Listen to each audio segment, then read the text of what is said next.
Welcome to today's episode. For those of you just joining the podcast, we are Right Media Group and specialize in helping marketing agencies scale their revenue.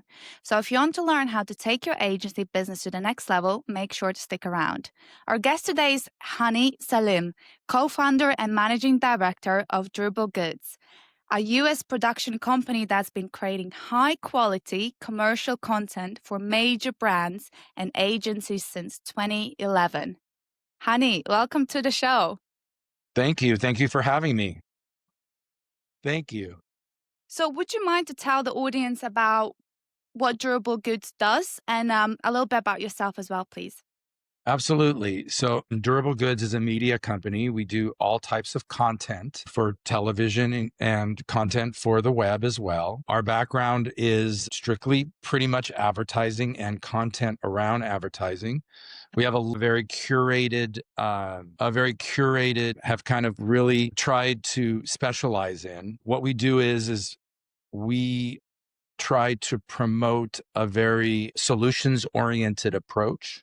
So it's a little bit unique in that we understand the budgets have changed, the market has changed, the deliverables, the amount of deliverables have changed, and we've kind of adjusted to the market demands. And that's kind of us in a nutshell. And a little bit about myself. I started as a producer for service rather than, let's say, going to Bangkok or Rome and shooting in Rome, and you have to hire a company in Rome or a company in Bangkok. I thought in 1997, 98, why not do that in the United States? And we started another company called Concrete Images at that time. And Look at you go. what Concrete Images did was we serviced Germans, French, Italians, UK. We still work with the UK a lot, and the Chinese as well. And basically, if they want to shoot in the United States, they also need a service company. So that's where it all started. 98 was service. I realized with service that it was limiting. I wasn't involved so much in the creative process, and it was something that I really desired, was to get more into the creative process. So that's how Durable Goods was born. It was to create a more, direct flow and direct input with regards to the creative process and being a partner with clients and agencies, ad agencies across the globe. Very interesting story. So, in regarding to the creative side, is that something you do more now at Durable Goods? Yeah. So what happens is that we get a creative brief anywhere from the world. Mhm. We work a lot with the Ogilvies, the bigger ad agencies, which have a global reach, Publicis, and we'll get a brief. And then what they're looking for is to elevate that brief.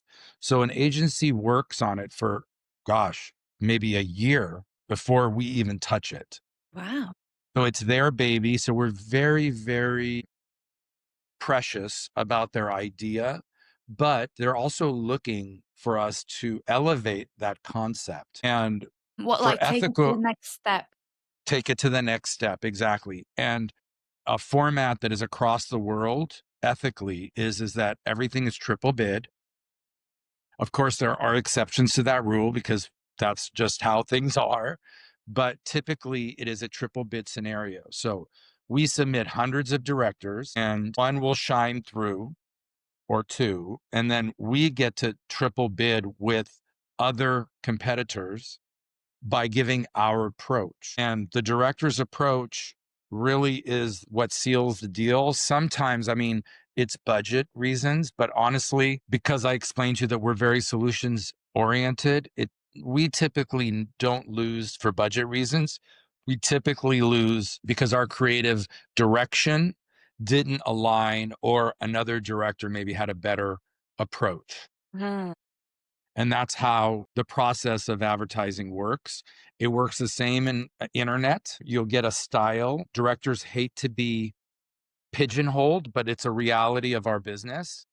So you'll have a director who's maybe a docu-style director or a director who's a comedy director. As I told you, if you talk to directors, they'll always tell you, I don't want to be pigeonholed. But the reality is that we tend it's a human nature thing to put people in boxes. So we tend to like, okay, I want I want a specialist in comedy.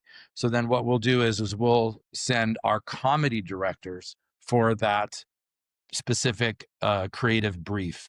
Okay, interesting indeed. I don't think I've heard this type of angle before. And in regarding to these directors that you have, do you have partnerships with them? Yes, correct. We do have partnerships with them. Some of them were building their careers, others are very seasoned. Uh-huh.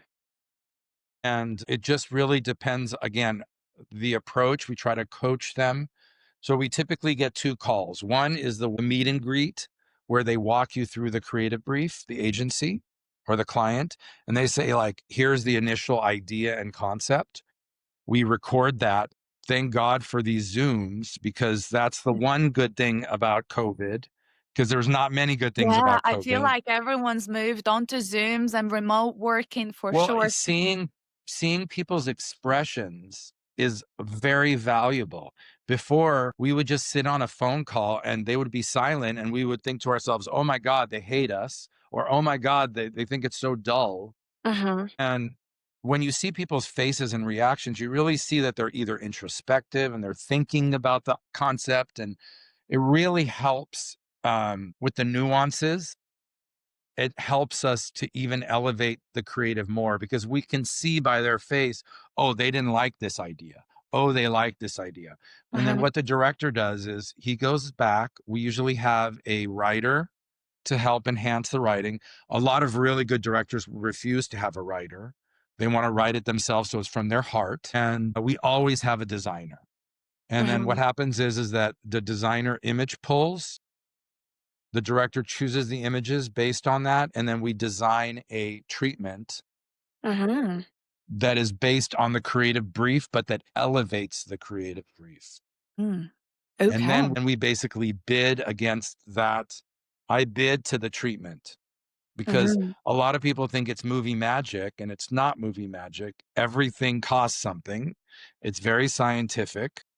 And based on the brief, if he's saying, oh, we have an aerial shot or we have this shot, based on what he or she says, and we have a lot of female directors right now as well. It's a very hot commodity. Just got a brief today from Target that is all female driven. So obviously we would never submit a male director. We would only submit a female. Of course you can, but it just, for us, when we looked at the brief this morning, it doesn't serve the creative well to have a male director, because you can see from the creative brief that it's such a female driven piece that it should come from a female director. So as you can see, like, really, we really tailor things to the brief, Mhm. and we pick directors that fit that brief well. My question to you, Hani, is how do you find the clients where you then make that kind of connection with the partnership from the directors? So, what works for you today? It's such a great question. So it's a really great question. So what happens is you have to imagine that you're an agency producer. You're overworked. And if you go out to, let's say, all the companies, you'll get one, and I'm not exaggerating, 1,000 director reels, which is scary. It's scary for any human to look at 1,000 reels and then tailor it to your creative. Okay. So what they do is they go out to, let's say, 15 sales reps in that territory. And by going to 15 sales reps, you know that the sales reps are almost, in a way, acting as a curator and only sending a certain amount of work. So rather than getting 1,000 reels, you're only getting, let's say, 150, 200. And from there, you're able to look at those reels. And what an agency producer does is they don't give their creative team 150 reels. They will tailor it to the top 25. Mhm. So in a way, an agency producer is also a gatekeeper. Even though typically that is not a creative position, they look at the director's reels and they handpick what is going to go to their creative team to review. And from there, you pick three, and then it becomes a triple bid. Three different directors will bid on that one job. So we have sales reps. We have 13 total. Hmm. across the globe. And basically that's one way of doing it. Another way we do it is that you become you do what they call a master's services agreement. It's an MSA. So we have like MSAs with Unilever, for example, or Procter and Gamble. So when you have an MSA with them, they require that at least one or two bidders from the triple bid must be a approved vendor. So that's Hmm. another approach. And that's why we work with Ogilvy so much is they will reach out to us because they know we are an approved vendor. So that's two different ways of finding business besides knocking on doors the old fashioned way, which we still do as well. Really? And do you We find that still, we, the option still like brings well, in clients? it doesn't so much, but there is Not something to like nowadays. getting to know people. So what'll happen is, a great example is we're doing a sales trip November 1st Ooh. to Dallas. So that would be the southwest market. Mm. So we will have a happy hour. We'll invite ad agencies. We'll take them to dinner. We'll have coffee with them. It's just a way for them to feel secure and have a face to a name and not just this like entity. Yeah. Did you say it's the 1st of November when you're going over to Yes, Dallas? that'll Yeah. be Dallas, correct.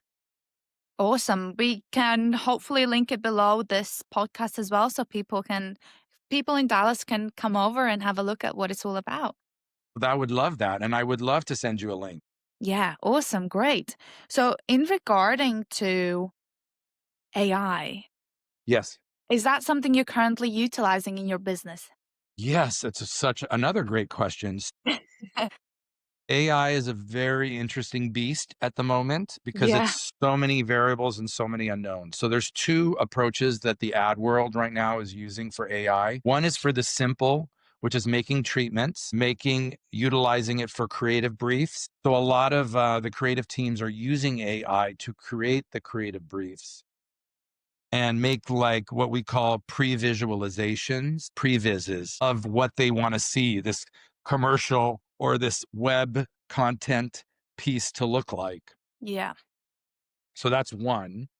The other is we actually have a team of directors. The name of the company is Beast. We're out of Berlin, Germany. And what we do is that we have directors. It's more of a creative director, I like to call it, than a director. So what happens is that we build the AI model, and then this creative director person has a whole staff under them that then do all the prompting. Okay. Wow. Because otherwise, making a you know minute commercial or a 40-second, 45-second commercial or a 30-second commercial could take months and months and months to really make a good piece. So the solution is we have prompters that go in and assist that director, which why the reason why I say it's more of a creative director, because they are leading the vision to achieve it from a AI perspective. So what they do is they prompt and they visualize things quickly enough to be able to deliver on time. And we just completed a smart car Oh, campaign in AI. So we're very excited about that. And we also just completed a Purina. It was all cat. The whole thing was done in AI. incredible what you can do nowadays. I bet like if a person was doing it, it'll take them weeks, Well, that's the right? thing is it's my joke is it's like you're fighting with the AI until you get it to do what you want it to do. Yeah. And that's why we discovered that having multiple prompters speeds up the process because AI is still very infant. It's still in its infancy. So learning the prompting tools and learning how to deliver what you need to deliver is the way forward in this day and age. As these things get smarter, I think it'll be easier. But for now, that's probably, I think, and I'm humbly just saying, I think this is because it's very new. So everyone's trying different approaches. And this is the approach that we're taking is we feel like it's an effective approach. I think it's very important that you mentioned in regards to prompting. Many people don't know how to fully utilize ChatGPT, and prompting's one of the ways. You actually get down to the detail what you need to tell the ChatGPT to do in order to get the best response, and you still got to go back to it and just alter it. 100%. It's like a war, especially in the infancy. You're Yeah. just going back and forth. You're like, no, that's not what I wanted. This is what I wanted. And then this and refine this. And it's so much refinement. That's why you need a little bit more of a staff. And then the other part of AI, which is, the elephant in the room, is the legality.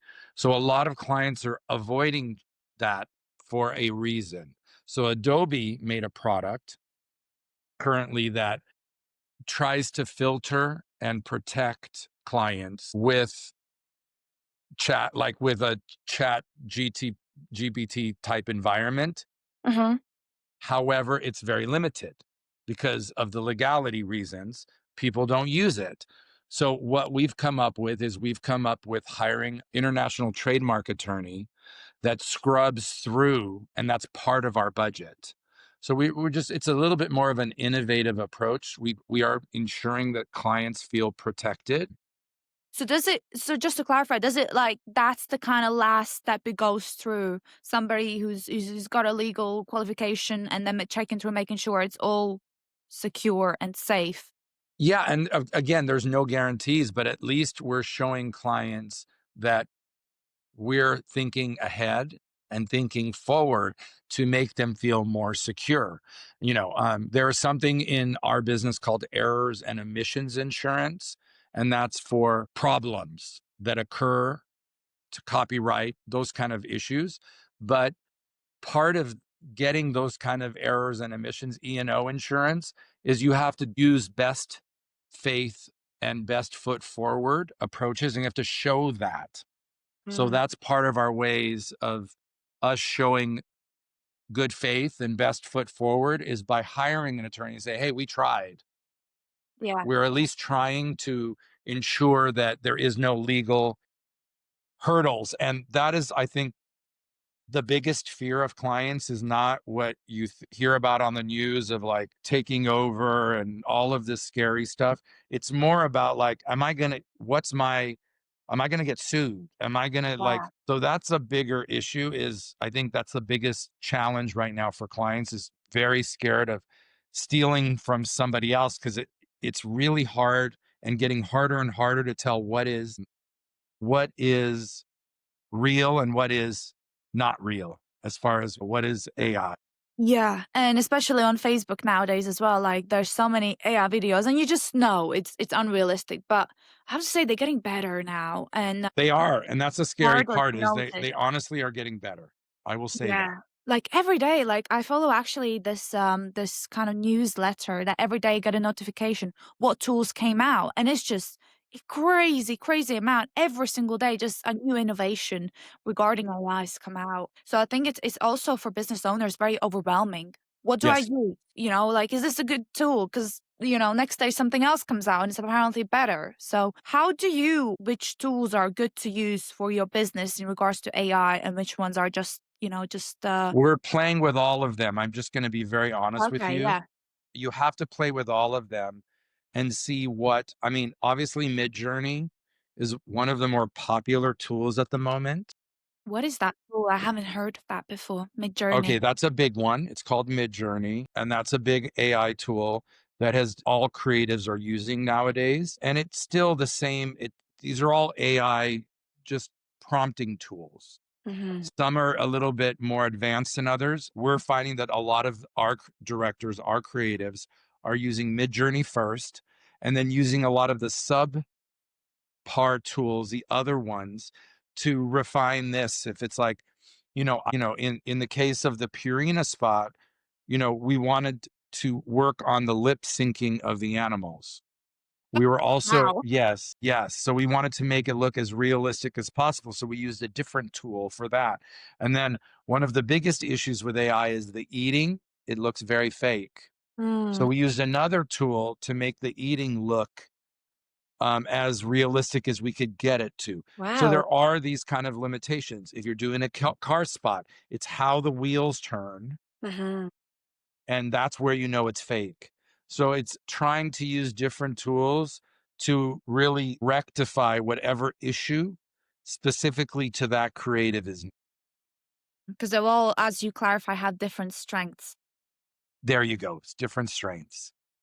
Yeah. So, in regarding to clients you currently work with, is there a particular niche that you're into? Because you mentioned agencies. Who is it like specifically that's your client, your ICP per se? It's both ad agencies and clients, but more ad agencies. Uh-huh. What happened is that there used to be, not so long ago, what we called an AOR, which is an agency of record. So we still have those, but they're for humongous companies. Okay. Big agencies like Nike, for instance, and Mhm. those. As we got into the tech world with Pinterest and Instagram and Microsoft, what they did was they're like, we're so big, we're just going to take our agency and put it in house. So they have in house agencies. So they're a little bit, they're not really agencies, they're direct to client. Even though they have an internal agency, let's be real, you're working at Microsoft. So how is that an agency? Okay. Right. So in a way, yes, they act as an agency, but they're not. It's direct to client. And a lot of these companies, tech ones like Indeed, which is it's a I know it's a recruiter platform. Yeah. recruiter platform. So Indeed is in house. So you just learn. I've been in the business so long. If you tell me what the client is, I can tell you, hey, Coca-Cola still has the AOR model. Okay. So Like you we said, don't. we should still go by that model. But a lot of the younger clients are saying, "No, I don't wanna spend all that money." So they are doing project work. So what Oh. that means is they'll go to an agency and they'll just have one creative idea. They say, "Agency, go execute that." The agency charges markup only on that one job. We call that project work, and that's what we're seeing, I'd say more and more every day is the project work and less Okay. the AOR, and that's the shift in advertising. Yeah, the problem with project work is, and I'm pretty sure you know this as well, they're one-off. So there's no kind of confidence that, monthly retainers, clients are going to stay with you. This is what I get every single month. And it's one of the worst challenges that we all face right now. Agencies are feeling very weak. You can feel their weakness. Clients are very strong. You can feel their strength. Being honest, there was a reason why there was AORs, and there's a reason why because agencies help refine the message. They help land the message and ensure that there is that there's a strong through line all the way through to really capture audiences and new customers.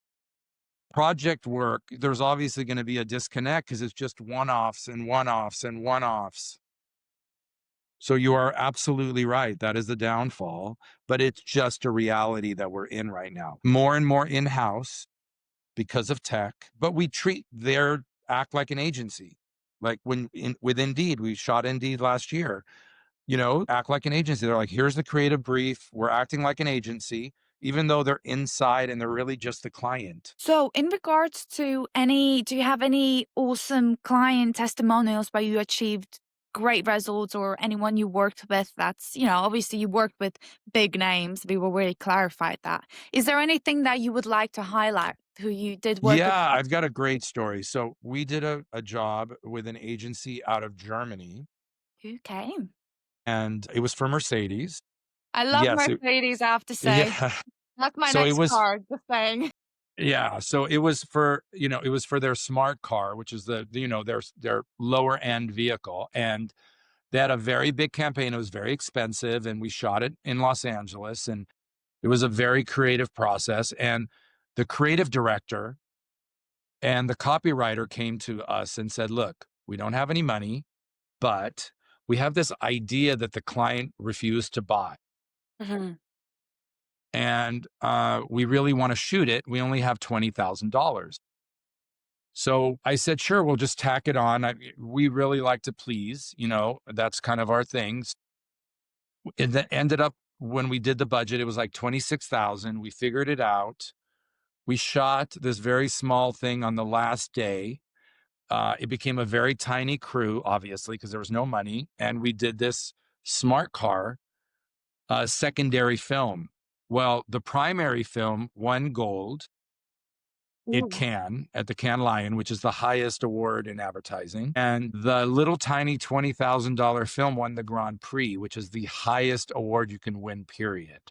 Wow. So that little tiny film Incredible. had so much more legs than the big film. And that shows With a you that, bigger like, budget. yeah, it shows you a little bit that, like, when you have the freedom to create and have that creativity and you're not bound by clients, you're not bound by limitations, Mhm. that message was so much stronger that it won a Grand Prix in the world. And that just shows you, that, like, what the goodness of just open creativity and not being so bound by the client. And of course, we understand that the client is afraid of this and afraid of that and doesn't want to hurt this and doesn't want to offend.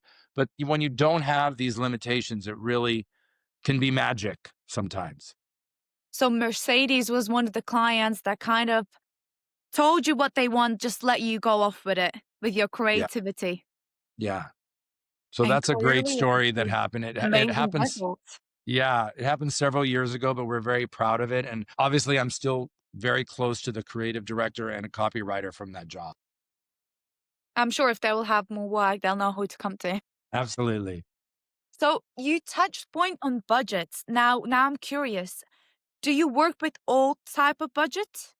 Yeah, You do. especially to get new clients. So I've learned in my old age that if you discount a client because they have a very small budget now, as they grow, you lose the opportunity to grow with them. So Mm.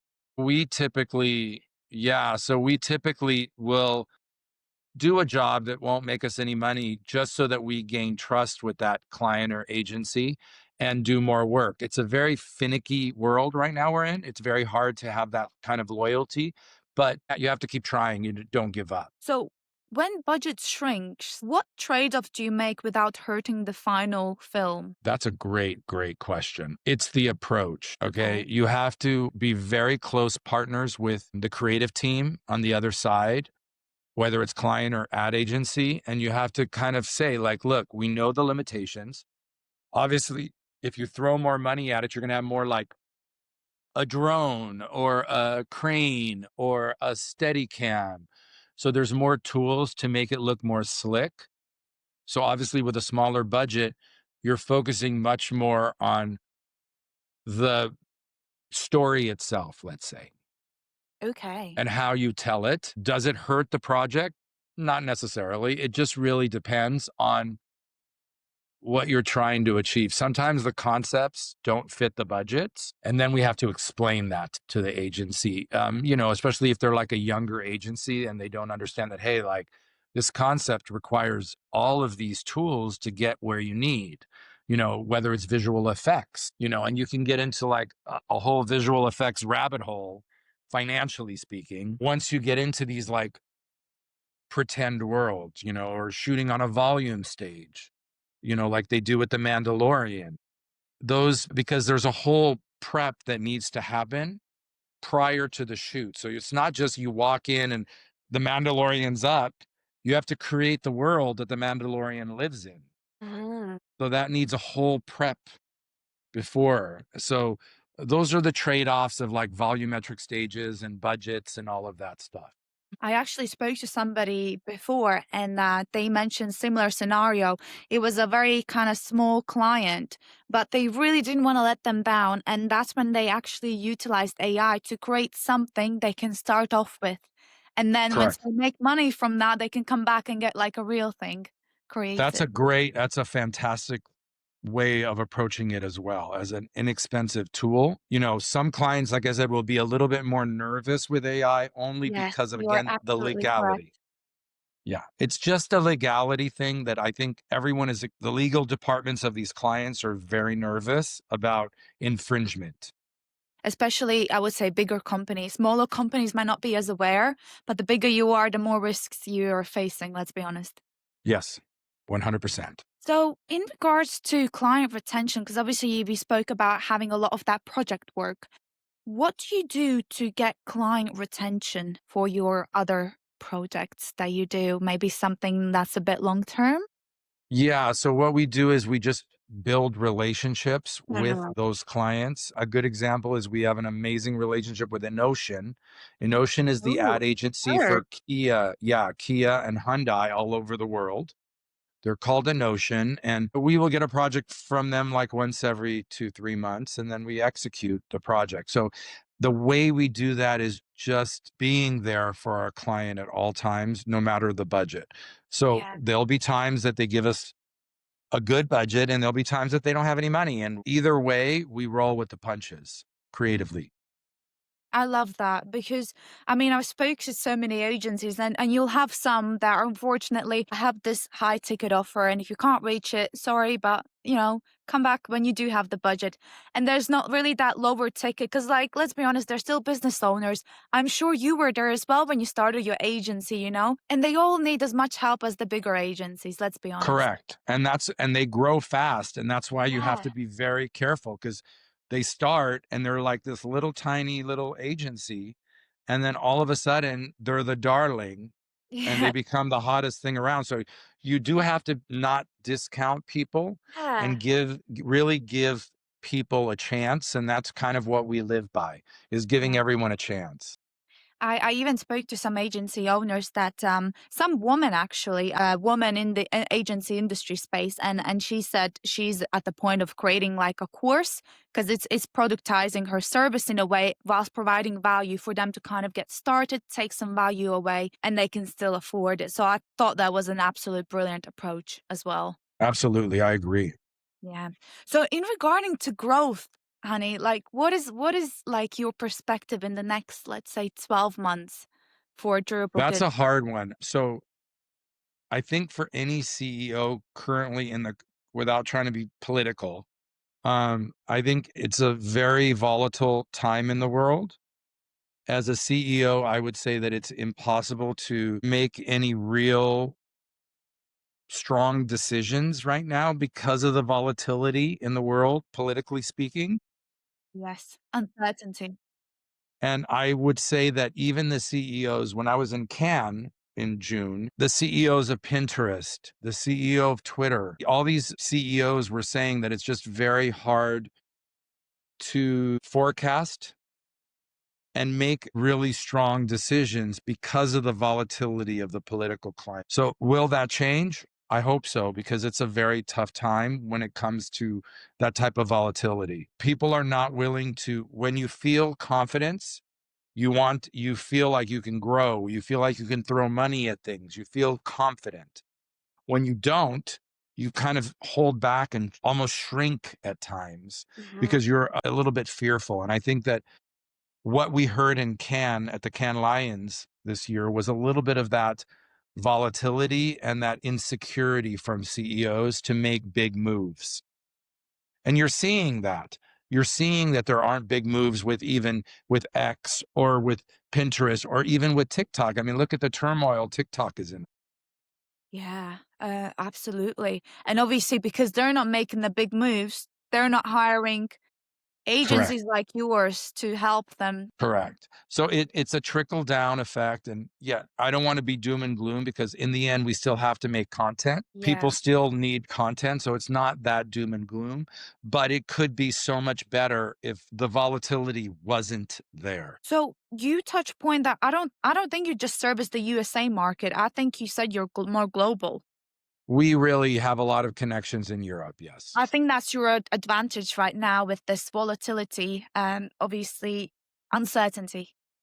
Yes, absolutely. We are working right now with Copenhagen. We're working right now with Berlin. Yes, we've kind of kept ourselves a little bit open for, you know, because of the international service side of things.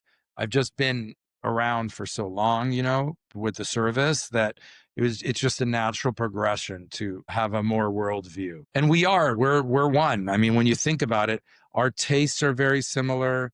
You really go all over the world, and you see that, you know, that one world view, whether it's eating Barilla pasta, that's everywhere. It doesn't matter if you're in Cairo, Los Angeles, or Rome, that Barilla pasta is going to be on the shelf. Yeah. You seem very fond of Rome. We touched point on it at the beginning of this podcast. So, do you have any connections, maybe family relations to Rome? That's it. Exactly correct. Aha! Family relations to Rome is 100% Lovely. correct. Great. My cousin, she is works for the United Nations, Huh? and she's in charge of women's empowerment. Wow. Yeah, so it's a lot of women's studies and with regards to helping nations. And Rome is just where they're centered. Mm. It's not because Rome needs more women empowerment. It's more of they work out of Rome to help, countries like Zambia, Afghanistan, you know, um, those kind of countries that really need it. Yemen right now really needs it. Syria. So it's those kind of countries and working with those countries to ensure that women are represented. Wow, she's doing absolutely great work. Well done to your sister. Yes, yes, very proud of her. And in regarding to Rome, I was there. Actually, my Zoom image, you might have seen it when we joined the call. That's Rome. Yes. So I love it. I can't wait to go again because I explored everything. And obviously, it's very touristy, Yeah, but I know. it But is it's it is worth it. lovely. It is Yeah. lovely. And it was so nice. When I was there, I got to see the previous pope. They were Oh, walking him in the lawn, and it was just seeing how really? old and frail he was, but still like gave me goose pimples to see the old Yeah. pope, because he still lives in an apartment on the premises of the Vatican. Okay, I didn't know that. I mean, I went to the Vatican. The queue was endless, and even though we went in March. It is. But it's worth the wait. We walked all the way to the top. Absolutely incredible view. Yeah. Loved it. No, I love Rome. It's just such an amazing city. Yeah, absolutely. So, in regarding to your agency's growth, let's just think for a second there isn't that volatility issue or that uncertainty with the government right now. What would you say is your predicted goal? Because I'm sure you still got something that you want to achieve in Of that. course, of course. I think it's just the more clients and the more people we can touch, Mhm. I think the better we are. And that is definitely from a global perspective. I'd like to reach more agencies and get more people to collaborate with, I would say. That's the growth. That's our trajectory of growth is we just want to collaborate and do more great work Yeah. that we're proud of. Awesome. That's great, Annie. Thank you so much for joining this podcast. If people wanted to find your services or just get in touch with you, where could they look? Absolutely. They can reach me at www.durablegoods. Okay, awesome. All the links will be below this video so you're easily found. Thank you so much. It was such a pleasure. Thank you for Yeah, it having was me. great having a conversation with you, honey. Thank you so much. Okay. Bye bye now. Bye.